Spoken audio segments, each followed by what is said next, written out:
It is Monday, second Monday of the month. This is December 8th, and this is our Mid-Atlantic Aphasia Conference support group. Who we are the Mid-Atlantic Aphasia Conference. We connect people with aphasia with caregivers and care partners, and we do this for support groups twice a month. We do it virtually on Zoom. Second Mondays, 7 p.m. This is usually a support group with special guests or special activities. And fourth Monday at 7 p.m., this is conversation groups. Our guidelines, during our support group time, and hopefully all times, we are being respectful and sensitive to one another. We are giving time for others to speak. We aim to use aphasia-friendly communication.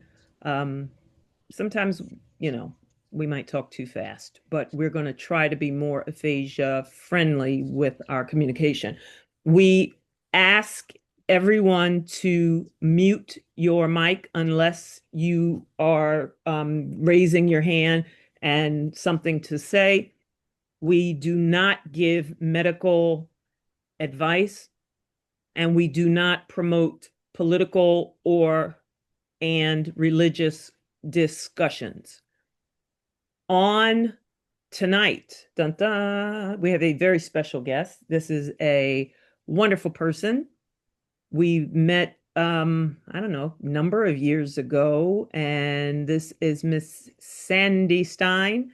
She is and I don't know what all the C's are, but certified speech Close enough. language pathologist and an excellent person and an advocate and a support for people with aphasia. So I turn it over to Sandy. Yay.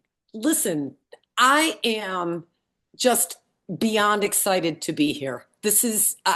I really love what I do, and this is what an opportunity to be able to talk about what I've been able to do, as well as with the Aphasia Community Support Group. So thank you very much, MAAC, for allowing me to be here tonight and talk.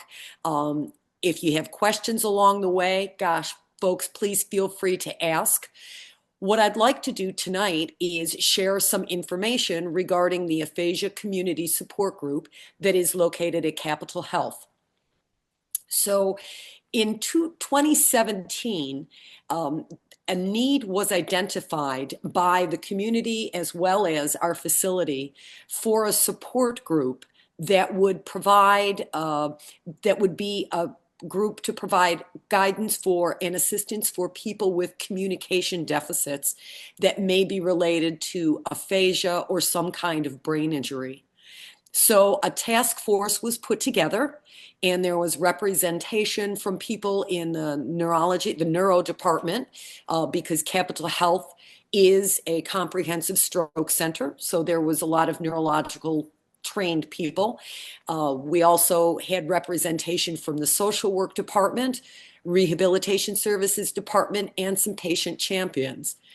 So we formed our group, and then next slide, please.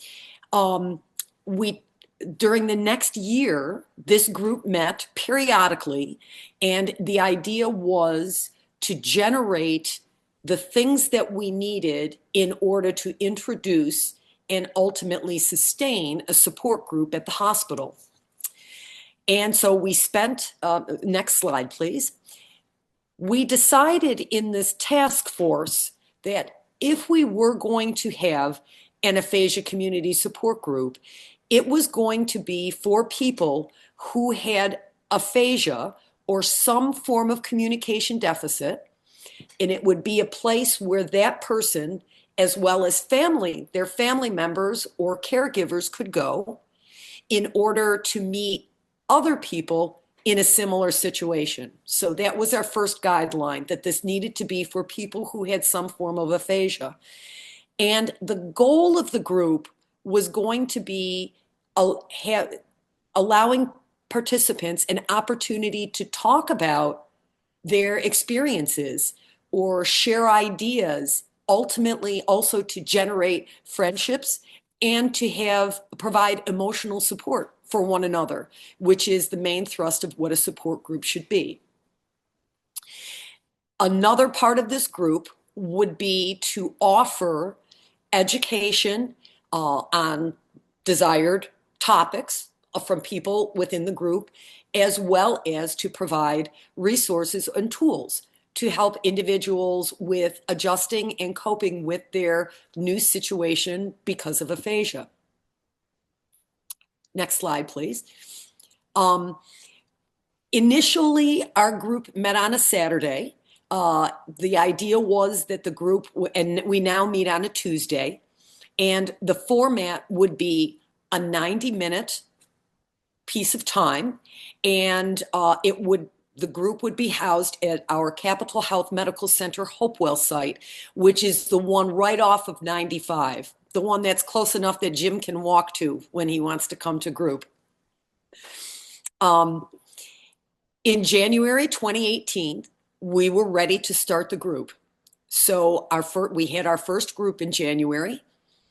Our group was facilitated by a social worker and a speech pathologist, me. We had about 15 people in our first group, and it was a combination of people with aphasia as well as people who help take care of the person with aphasia. So family members, caregivers, friends, anybody who might be affiliated with the person with aphasia if they so wanted to participate.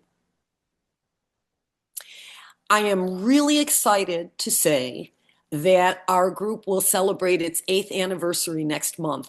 We will have been in existence for 8 years, and it is really, I can't believe, I don't know where all the time has gone, but in the past 8 years, this group has focused on providing education to the community about aphasia. Attendance in our group has ranged anywhere from 12 to 16 people per group. And our initial format was 45 minutes of a combined meeting. So everybody was there. We would have a topic. We'd take a short break and then split into groups. So one group would be people with aphasia, and that group would be facilitated by the speech pathologist. The second group would be for caregivers, and that group was facilitated by the social worker. Of course, due to, yes, we can go to the next slide. Due to COVID, we had to modify our group format. And so for several years, our group was only virtual. However, that being said, I am very grateful that we were able to continue our group in the virtual format because although not perfect, it provided an opportunity for people to get together and talk with one another, which was really very important. I'm really pleased to say that now our group is back to an in-person format. However, we continue to provide a virtual opportunity for anybody who would like to participate. So if anybody decides that they would like to do the group, but it might be too far away for them to actually get there in person, they can participate virtually.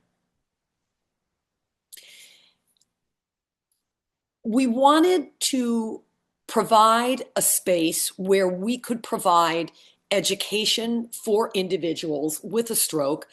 And some of the topics that we have presented to date have dealt with neurosurgery, speech pathology, neurology, music therapy, art therapy.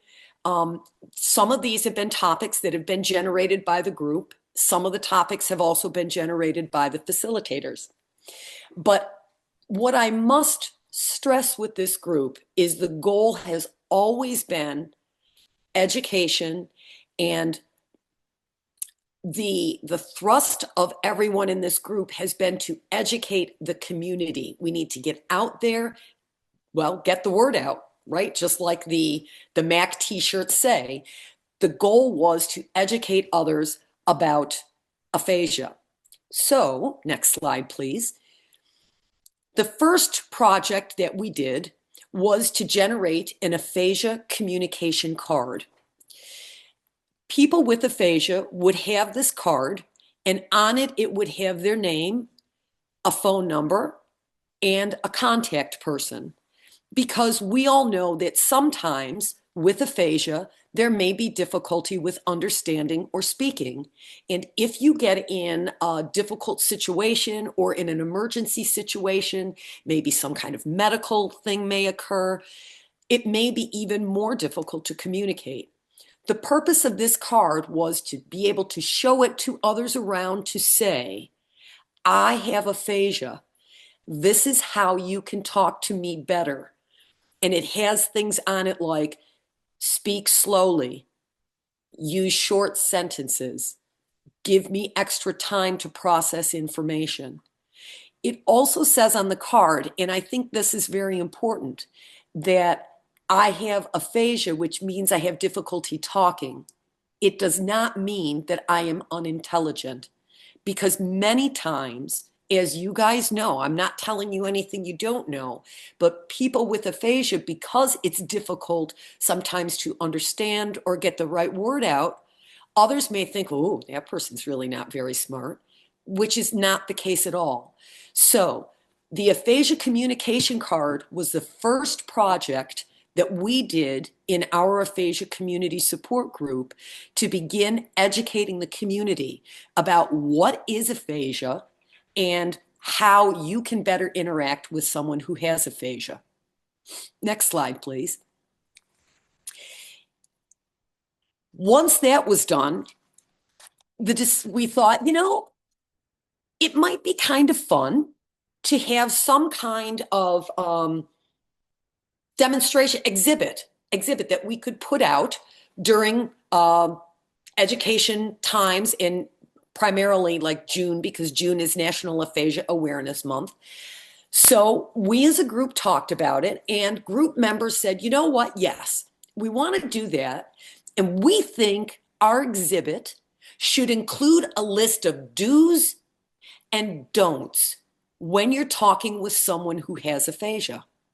Because if people really don't even know what aphasia is, they're not going to know very well how to interact with someone who has aphasia.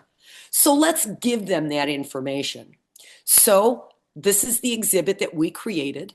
We continue to use this exhibit during June, National Aphasia Awareness Month, and at any other activity to which we may be invited that will have the public involved. And by public, honestly, I mean anyone that's not in our support group.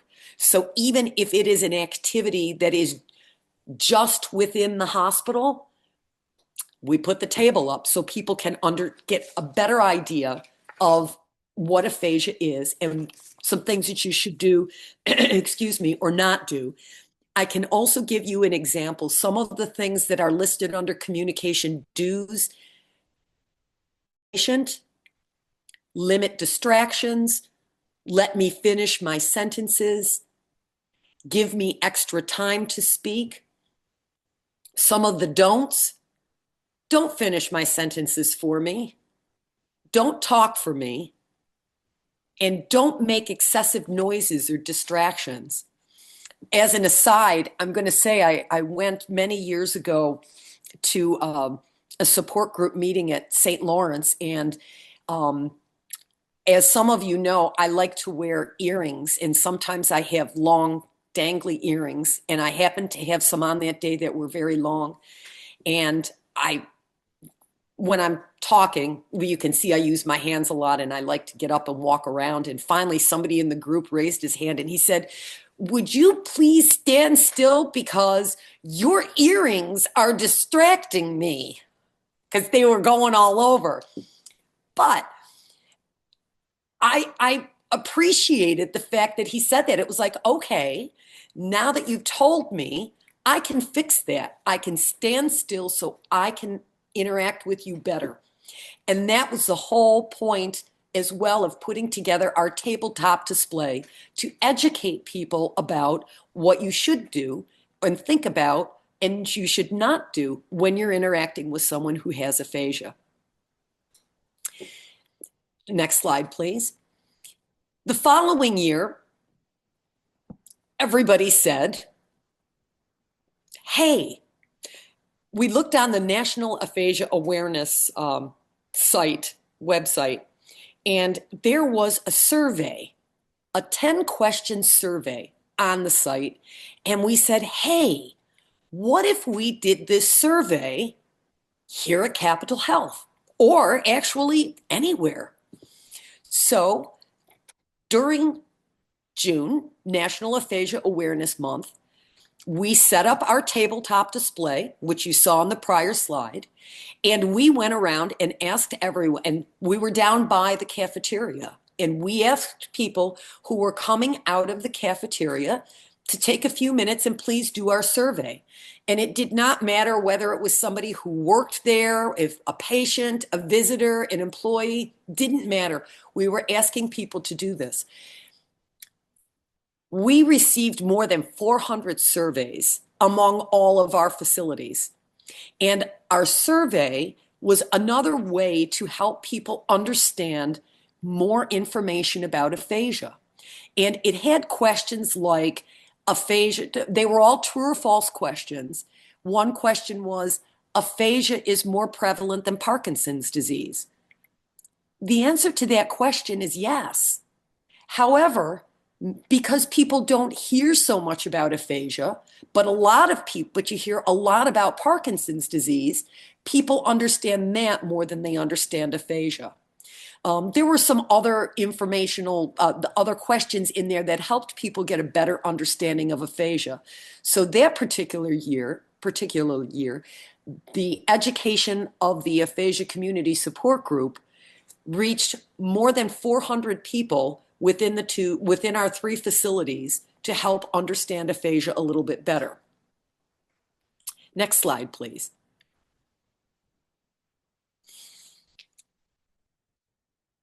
After we did the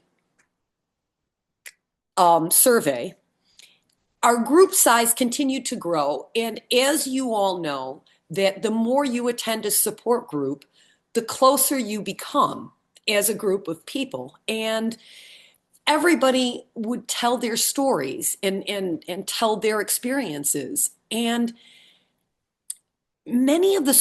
all of the stories were just so moving and meaningful that the next idea we had was to create a book of stories, poems, and paintings. So everyone in the support group participated, whether it was writing a poem or two, telling their particular story, paintings. Jen has some beautiful paintings in here that helped tell your story, Jen, as you were moving through the process of recovering from a brain injury or of aphasia. And it wasn't just the group participants, it was family members and caregivers as well. And it took us a while, but ultimately we got our book together. And it was such a good book that the following year, next slide, please, we were able to take all of the information from the Aphasia Community Support Group book and turn it into an art exhibit. Capitol Health System at Hopewell on the second floor has an art gallery. We took the entire gallery. All of Jen's original artwork was there. Everyone's poem, story, picture, whatever anybody did in the book ended up being displayed on our exhibit. Our exhibit was up for 3 months. So we were able to truly educate many, many people about aphasia. And I will tell you that I lost count after about week 3 of the number of people that would come up to me and say, Sandy, I was walking on the second floor. I wanted to just take a quick look at the exhibit. I was there for an hour. I couldn't stop. All of the stories were so good. And they were just so emotional and meaningful.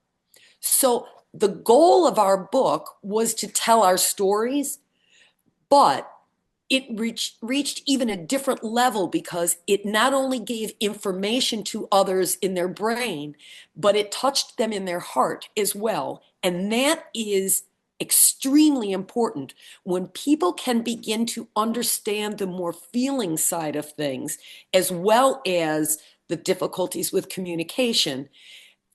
The understanding becomes that much deeper. So this art exhibit provided another opportunity for the group to be able to educate the community. It did stay up for 3 months. And as an aside, if anyone is interested in seeing a virtual copy of the book, I think it's on the very last slide of this, we have a QR code that you can use your phone and it will take you to the website. It will actually take you to the book. And the book is about 30 pages long, I think, among all the stories and poems and artwork. But you can have access to that from your own home. So please feel free to do that if you would like. Next slide, please. The following year, which was 2024, we decided that, well, actually, MAAC had presented the movie Pa, which was a story of an attorney named Coleman who had sustained a stroke. And the movie Pa told the story of his having a stroke and his recovery process. And he used making this movie as a way to give therapy to himself and be functional, like do something that's important to you, but also as a way to convey to others what a stroke is like. What happens when a stroke occurs? How does your understanding change? How does your talking change? How does your life change in terms of your relationships with your spouse or your children or other family members or other friends? When I saw it at MAAC, I walked out of that and I said to Mark, I want that for the Aphasia Community Support Group. How can we do this? And Mark was very, very helpful in giving me, allowing me and Coleman to hook up with one another and exchange information. And I actually remember I like to walk. So one morning I was out walking and I had my phone and I basically just dictated into my phone the memo that went to the director of rehab, my immediate boss, and the director of the stroke program. And I said, okay, this is what we're going to do. This is what we need to do. And this is how we're going to do it. Boom, boom, boom, boom, boom. Thank you for your assistance. And I pretty much just didn't ask. I said we were going to do this. Really excited that we did this. We had about a little bit more than 50 people attend the viewing of this movie. And again, people walked out with a much better understanding of what it's like, the impact that a stroke may have on someone.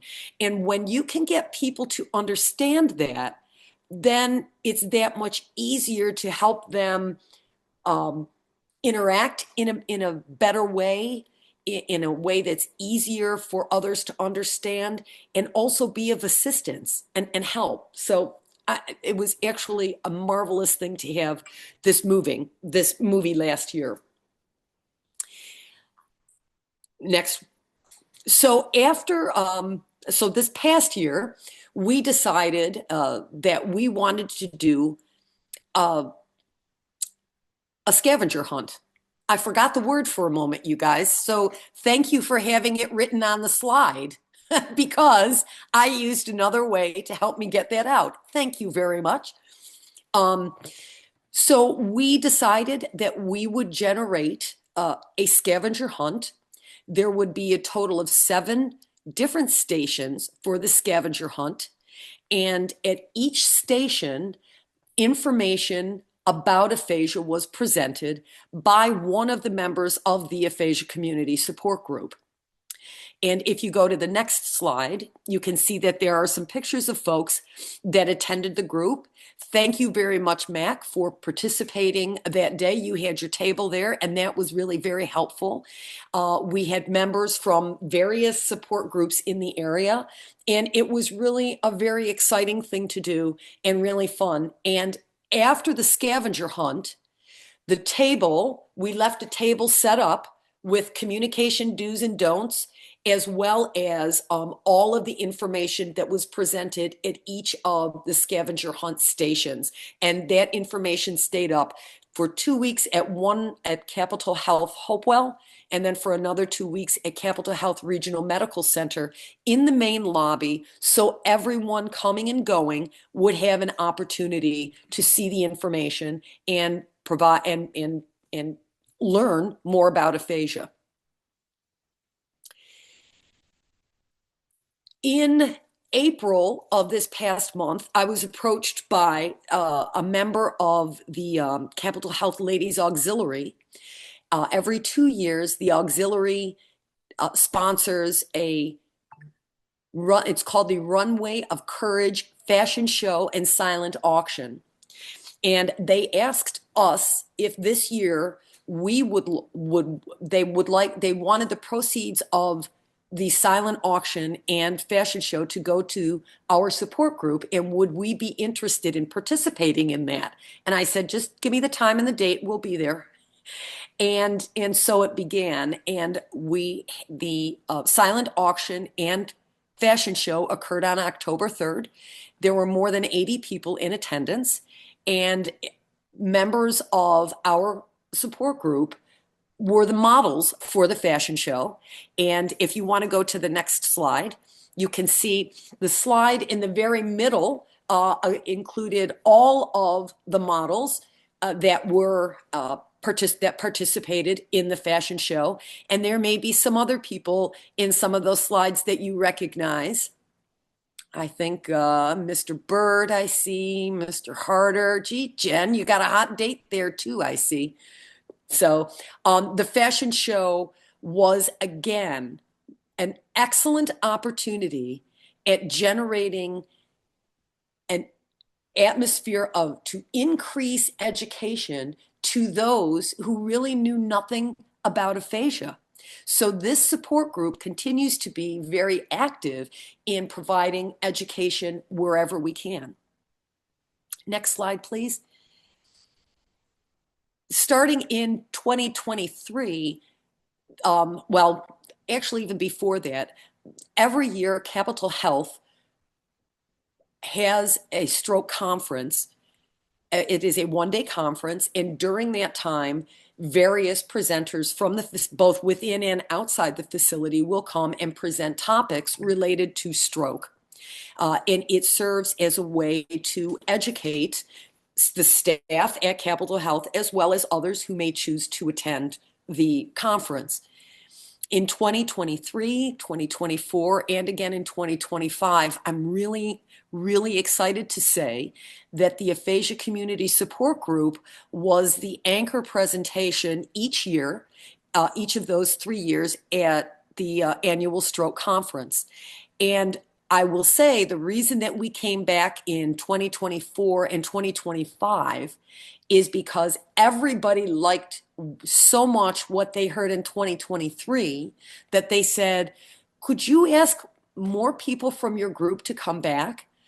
People look forward to hearing more stories and get more information about what it's like for people that sustained a stroke, how their lives have changed, because it helps the nurses and doctors that are taking care of people right after they've had their stroke. It gives them sort of an idea of how to best how to provide the best care from the head and from the heart. I guess that's the best way I can say it. To understand that people who have strokes are living, breathing human beings that have feelings too. Sometimes in the hospital, in an acute medical setting, people get very focused on blood pressure and heart rate and all of the numbers that you need, that they may forget that this is a living, breathing human being that could be your mother or your husband or wife or sister or brother or son or daughter. So, by people in the support group being able to participate in the annual stroke conference, it really has provided an entirely new perspective to people in the hospital, in the acute medical community. It's given them a different perspective about why it's important that they do what they do and how their actions can impact what they do and how they treat others. I will say that yes, thanks for those slides. Those are from the various years that we presented. And last year, I asked folks who were presenting to come up with one thing that during their rehabilitation or even in the hospital, one thing that was really good and memorable, and one thing that was really bad, something that maybe and maybe that a nurse or a doctor did or said that really was unkind or just not, it was just not good. And I didn't want that because I wanted to be mean, but what I found was that the stories that you guys had were much more powerful than anything that a speech pathologist like me could say.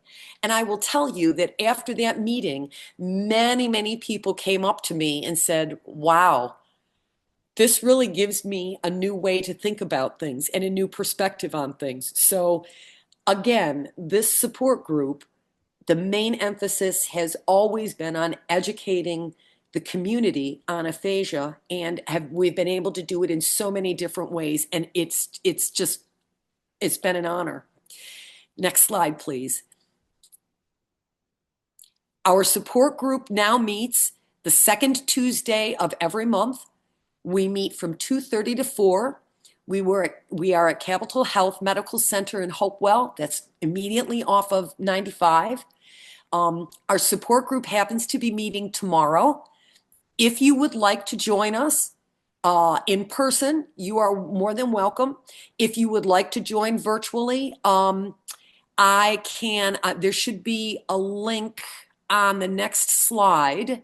If you go to the next slide, there are two, if you look in the bottom left-hand corner, there are two links.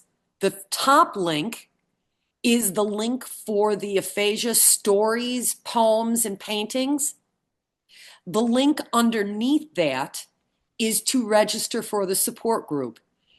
If you would like to virtually attend our group tomorrow, please use that QR code and it will send you to the social worker, and then we can include you virtually for our meeting tomorrow, which is going to be a little bit more of a party. If you, in fact, would like to attend the meeting, you are more than welcome to do so. There will be ample signs to get you upstairs to where the meeting is held. Again, we meet once a month.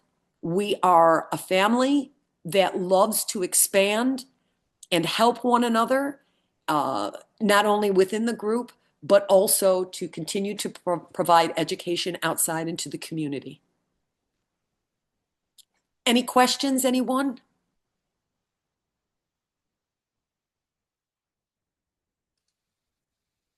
Oh, thank you. But before I want to say that, you know, I wasn't there for the first year.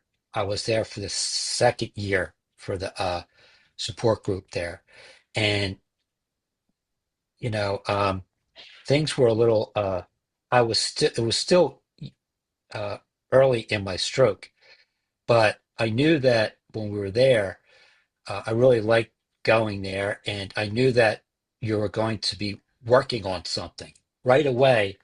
They were talking on the posters and stuff. So it was like, wow, I could start work. I can actually help and do something. And so if you look to see all the stuff that we've done there, uh, you know, I want to say thank you, Sandy, for helping us to do all this stuff.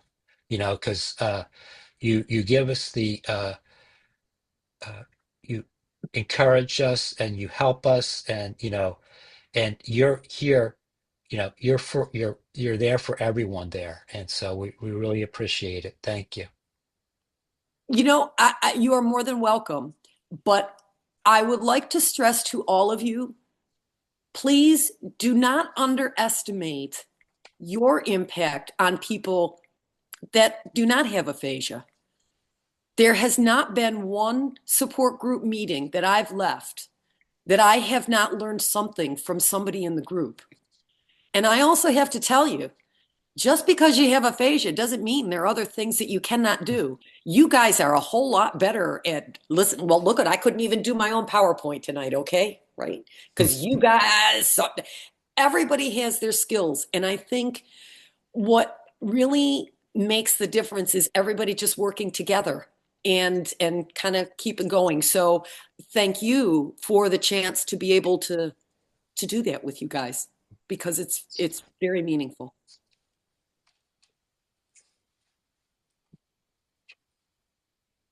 I had a Well, question. I Oh, have to sorry. say, your son's good. No, no, go ahead. Go ahead. Oh my gosh. Like you are the kind of speech pathologist that like is a dream because for real. Um, like it's like you can just tell when you've seen a lot of speech pathologists. Yeah, you're incredible. So thank you for all of this. Thanks. I was wondering if there were any new what's the word I want to say, things that are for the next year, like planning already, thoughts, like new activities. Because I mean, all of the things that you spoke of already, even the art in the gallery there. I mean, I did have a chance to see that, and the scavenger thing, that be a part of that. That was really great. But I'm and the fashion, I would have loved to have seen that as well. So I'm just wondering, like, what kind of new exciting things coming for the coming year. Well, few ideas. We're still working out all the details, and we need to kind of talk with everybody as a group. So I'm not going to let the cat out of the Okay. bag. Sounds However, I will say, uh, in my head, I would the use of apps, whether it's on your phone or on a computer, can provide so much. And I'm not as well versed in that. So, one thing I'm hoping to do maybe this year is hook up with the College of New Jersey. They have an undergraduate speech pathology program. And actually, any university that might like to do it, I'd love to get the college kids to come. I'd like them to research 3 or 4 different apps and then come to some support group meetings and educate us on some of the apps that are out there and how folks might be able to use them. Um, Nice. I'm not particularly tech savvy, and so I depend on other people to help with that, but I'm willing to learn. And so that's something that I think would be a really cool thing. And I know that Jen had shared some information with me about an aphasia awareness program where you can help other people get a better idea of what it's like to have aphasia, um, doing certain activities. And I'm really hoping to be able to do something like that in June down in a a large area where we can collect not only staff members, but visitors and help people actually feel what it might be like to have aphasia. And I'm sure that it's nothing like what it actually feels like, but I'm sure that it's closer than not having gone through that at all. So I think it could be very useful to people. So, and again, the goal is education. Let's just get out there and, hopefully people will start even asking more questions about what aphasia is. So we can do that. We can answer and get them smart. I think, excuse me, I think I look at Dorothy Levin, and I don't, of course, you, Sandy, is a therapist, but I don't know if anybody else in this group is a caregiver. And I think that's another very important factor when an individual has a stroke, to try to, number one, understand what other people are saying. Number two, what you're trying to say, and it comes out completely different than what you were trying to say, and people don't understand.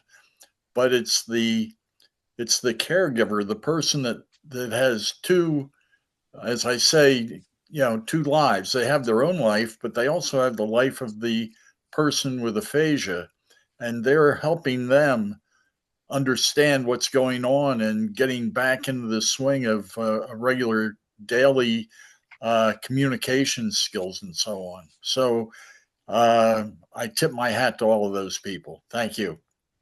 And Jim, you raise a good point where I think that's also, it needs to be another part of the awareness. Listen, how hard could it be for a caregiver to just, get you to all your therapy appointments and get you to all your doctor's appointments and oh, by the way, take care of the house and do the laundry and do that. Well, you know what? That can be pretty difficult. But many times people don't recognize that. So I think that you raise a very, very good point. That's another part of the education process that we have to get better at to help people understand. And I also want to just tell about MAAC. When we have the conversation group, and sometimes it doesn't happen all the time, but we are supposed to have people with aphasia and do their own thing with conversation, but then we can all the people with great caregivers can go take it, what's it called, to another room. Yeah, another room. So you guys can do that. And we break don't room, do it all yeah. the time. Usually we have everybody, but we could always, it's always for people who are still here for the MAAC and they want to do their conversation people with just group people or caregiver people. That was always nice to do that as well. I think that is really essential because, as Jim pointed out, caregivers are under a lot of pressure too.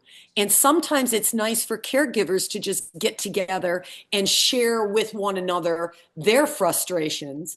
And you might get ideas from others. And, just like people who have aphasia like to share and establish bonds with each other, caregivers do the same thing in their group. And so that is important. So maybe, you know what, Jen, maybe that's another goal for the Capital Health Group, to try to find a way to reestablish the caregiver group. Yeah, I mean, it's like, like my husband, he does another group, a caregiver group for himself, but he doesn't want anybody with other people with aphasia or anybody else. They just want to talk themselves. They can just kind of just talk and relax themselves because they're very important. There's lots of stuff is happening, and it is very important for them. For if they want, they can do that. They can definitely do that, though. 100% correct. Well, that's just sort of like when wives want to ditch their husbands for a while and just the women talk together. Exactly. Right? And the guys are doing the same thing. Everybody wants some downtime. It's important. Yeah.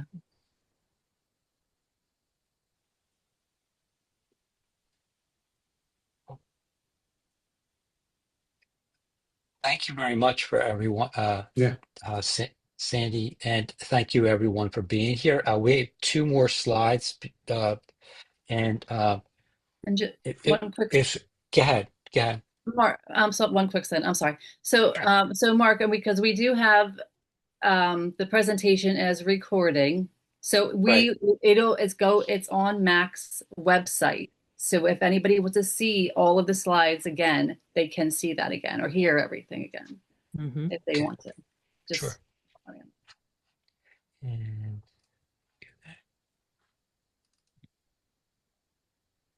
Thank you, okay. Mark. Mhm. Okay, so here's our last two things. The December 22nd, the fourth Monday, this will be our conversation group. Remember, we've been, for the last number of months, we've been working on writing, and the theme is trees. Now, some of us may have a tree right now in our homes because it's Christmas time, so we might have a Christmas tree. But anyway, are you barking up to the wrong tree, or can't see the forest for the trees? Mark always has these little puns, word tricks with these words, and half the time it takes me like 2, 3 days to read it and get it. Like you, I'm just looking at it like, what? And then it's like, oh, I get it. So I love it. Are you branching out, or are you beating around the bushes? Palm trees or aspen eye? Now that one I don't get. Aspen eyes? Yeah, I don't. there's if you ever see the in the on the like when a branch comes off a Yeah, tree, it looks like an eye. Looks like an eye. I never really thought Sometimes. about that. I have to look Yeah, into that. Yeah, yeah. that's cool. We're encouraging you after your stroke or your brain injury or whatever neuro issue that that acquired the aphasia or dysarthria or apraxia. Um, it's just helpful to continue practicing with your writing. You can start with letters, you can start with words, you can go on with 2 sentences, anything at all that you're going to use writing that'll help connect your brain. So we're just asking you to try it and see. So that'll be on fourth Monday. That'll be our last session for 2025. And we're just wishing everyone, for all of us here at MAAC, from Mark, from Jen, from Sandy, from Dorothy, from Jim, from Paul, Denise, from Kevin, from Quinn, from all of our families, all of our care partners, caregivers, all of us. We are wishing you peace and joy and having wonderful moments with friends and family this holiday season. May the coming year bring you happiness and good health and new opportunities. We ask you to stay connected and please take care. And then in January, we'll see you on the 12th and the 26th. Happy holidays, everybody.